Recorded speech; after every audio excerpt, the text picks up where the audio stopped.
So yeah, we just want to gently pry open this case here, top part.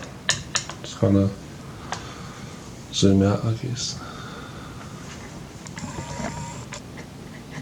Take your knife and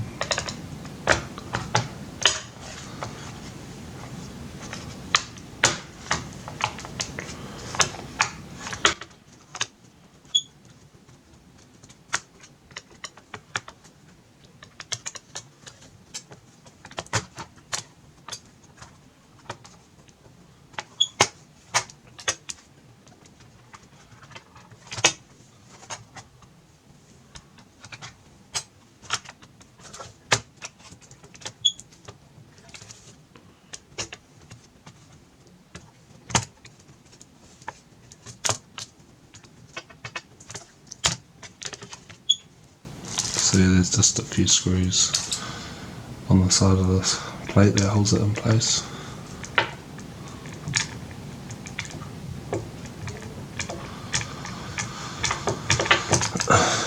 They're a bit smaller than the other ones, so make sure you keep them separate.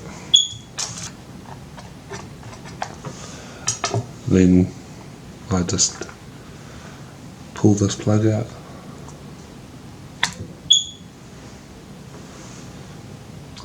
and chuck the new one in.